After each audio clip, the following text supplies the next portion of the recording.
भगवते वासुदेवाय नमो नमः।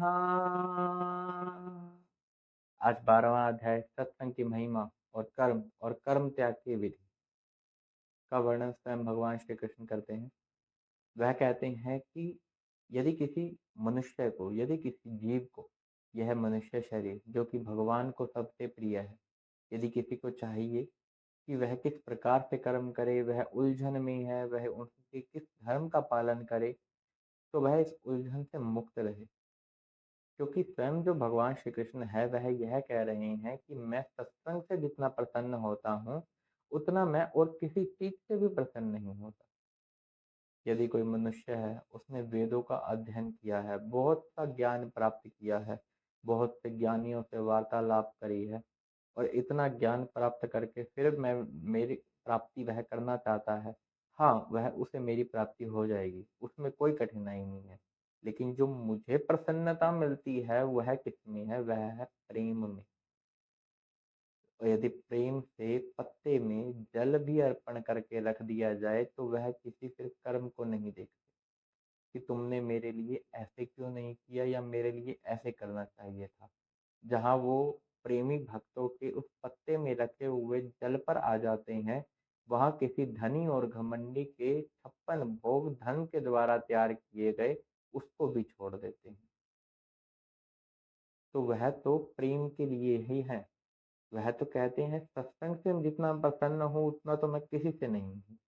कितनों की बात ली जाए, जाम्बवत है, इतनी सारी स्त्रियां हैं जिन्होंने उनसे विवाह किया था। हनुमान है, सुग्रीव है, बलि है, प्रहलाद जी है, कुछ असुर कुल में है, कुछ देव कुल में है।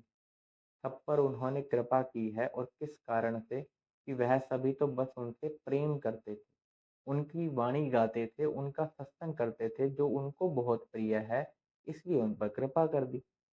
प्रहलाद जी ने जब तपस्या शुरू की थी कि वो भगवान की वह प्राप्ति करना चाहते थे, तो उन्होंने कौन से वेदों का अध्ययन किया था? ध्रुव जी, इनको भी भगवान प्राप्त हुए थे। तो यह सब जो है यह सत्संग और प्रेम के कारण ही हुआ है।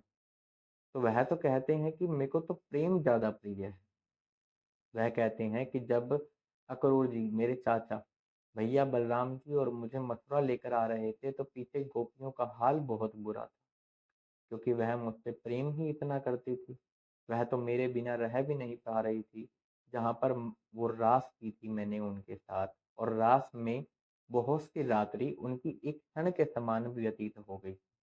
और जब मैं वहां से चला गया तो अब एक एक रात्रि उनकी एक एक कल्प के समान व्यतीत हो रही थी। तो यह जब मैंने देखा कि कुछ स्त्रियां मुझसे वैसे भी प्रेम करती हैं, कुछ जार भाव से भी प्रेम करती थी, लेकिन उन्होंने क्या देखा? केवल उनका प्रेम, और प्रेम के कारण वह उन्हीं के स्वरूप को ही प्राप्त हुई थी बाद में। तो वह तो कहते हैं कि जो मेरी शरण में है मैं उनका रक्षक हूँ। उनकी जो भक्त हैं उनके प्रेम का कहाँ तक ही वर्णन किया जाए। उनके प्रेमियों ने क्या क्या नहीं किया। उनकी जो भक्तों की कथाएं हैं यह तो इतनी है कि कितना ही वर्णन करो समाप्त ही नहीं हो, इतनी ही। इसके बाद उद्धव जी को संदेह होता है। वह कहते हैं कि मुझे जानना है कि मैं सब धर्म का पालन करूं अब या आपकी शरण ग्रहण करूं, तो मेरा यह संदेह मिटाइए। तो वह कहते हैं कि हर जगह मैं ही हूँ उद्धव, तुम जहाँ देखोगे तुम्हें मैं ही दिखूंगा। और जो मेरी अभिव्यक्तियां हैं, यानी कि इस शरीर से मल मूत्र त्यागना, इस शरीर का चलना बोलना, हाथ पैर हिलाना, इन पलकों तक का झपकना, ये सब किनकी अभिव्यक्ति है? उन्हीं की तो है। सब उन्हीं की इच्छा से हो रहा है। तो यह जो है भगवान की ही अभिव्यक्तियां हैं। कहने का अर्थात एक और तरीके से समझिए कि जैसे एक वस्त्र होता है, वह तागों से बनाया जाता है, सूत से होता है। तो वह जब बुनता है तो वहां पर फिर तागा नहीं दिखता, वह वस्त्र दिखता है। लेकिन उस वस्त्र को यदि अलग कर दिया जाए उससे, वह तागे ही तागे हो जाते हैं फिर, तो उसके अंदर फिर वस्त्र नहीं दिखता। ऐसे ही यह सारा संसार ब्रह्मांड, यह सब माया उनके द्वारा रची हुई है। यह सब होने का कारण वो है, और उनका कारण कोई नहीं है, वह स्वयं प्रकाश है, जैसे आत्मा होती है। यहाँ तक कि आत्मा भी उन्हीं का ही अंश है। इतना समझकर हमें तो इतना ध्यान रखना है कि हमें अपने उस अखंड स्वरूप को ही प्राप्त हो जाना है। भगवान श्री कृष्ण इस प्रकार कह रहे हैं उद्धव से कि तुम भी अपने अखंड स्वरूप को ही प्राप्त हो जाओ। अब निश्चय आपका कि प्रेम या स्वधर्म